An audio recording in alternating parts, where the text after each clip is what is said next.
After a few years of break, the NBA authorities decided to return to the All-Star Game format where two conferences, East and West, compete with each other. For most fans, this information was optimistic, because it gave hope for a return to the good old competition between the best players of both conferences, where the players tried to win at all costs to show which conference is better. But did that happen? Did Larry Bird words reach players? Should the record result of yesterday's game be treated positively, or rather negatively? This is what we'll talk about in today's video. Welcome to watch.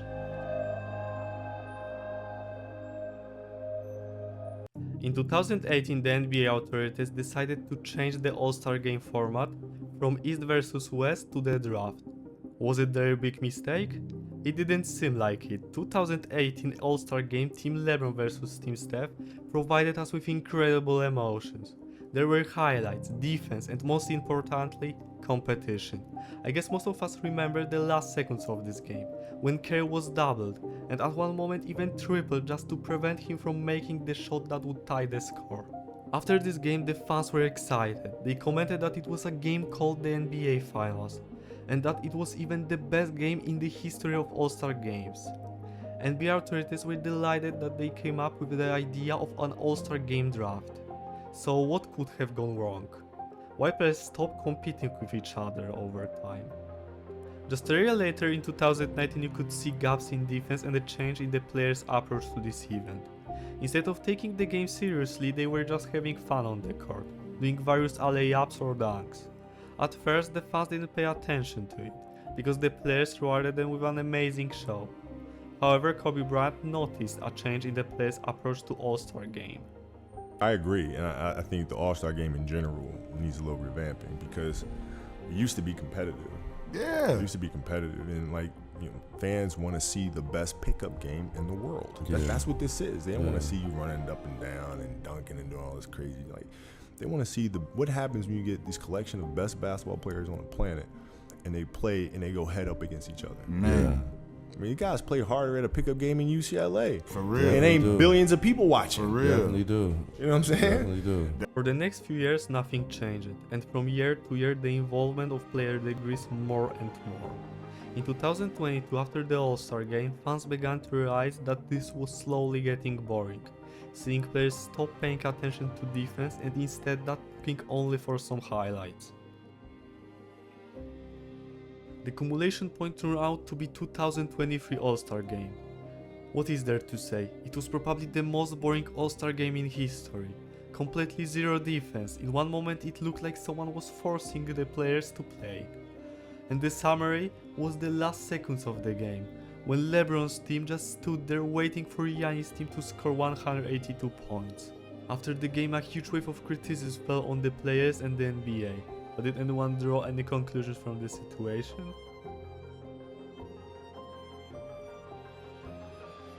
We are moving on to 2024. After the recent tragic All-Star Game, for several months there have been ideas in the league to bring back the traditional East vs West format. Fans support the idea, commenting that it could bring back the old rivalry. But is that one simple change sure to bring back old rivalry? Aren't the players used to the format that has been going on for the last 5 years? Where the rivalry decreased year after year and the game was based on making more and more highlights? Finally, Commissioner Adam Silver decided and announces a change in the All-Star Game format.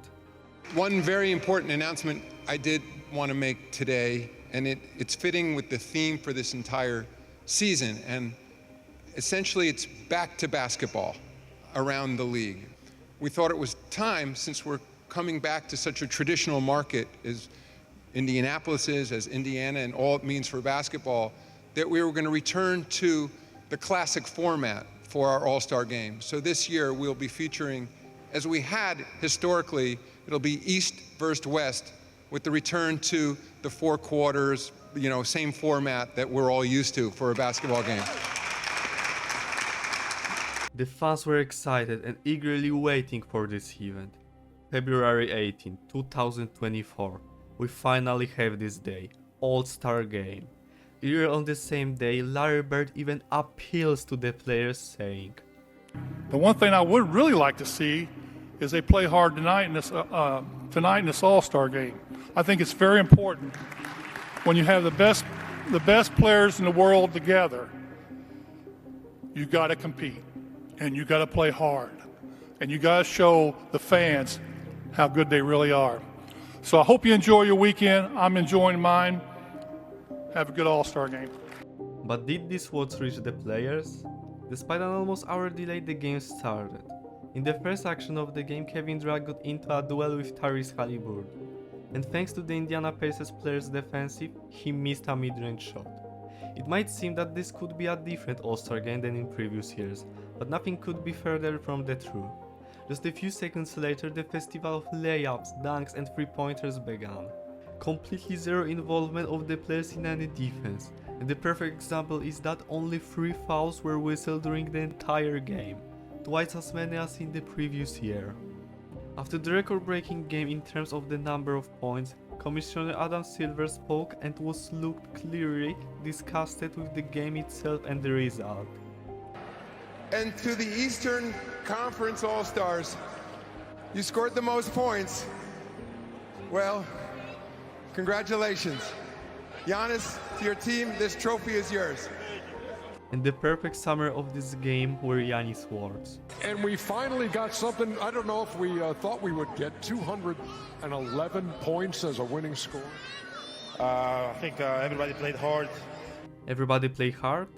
Hard was to watch this game. I'm full of admiration for those who watched this game to the end. So the new All-Star Game draft format introduced in 2018 was the biggest irreversible mistake that resulted in players gradually stopping competing with each other? Do we have to get used to such a picture of the All-Star Game for the next few years? It seems that the NBA authorities still have one last option to bring back the competition, which is to change the format once again, but this time to USA versus World. Because then the players will want to prove who is better at basketball, or the USA or maybe the world. What do you think about all this? The comment section is open for you, and meanwhile I would like to thank you for watching. If you like this format of videos, leave like and subscribe to this channel. Thanks for your attention, bye for now.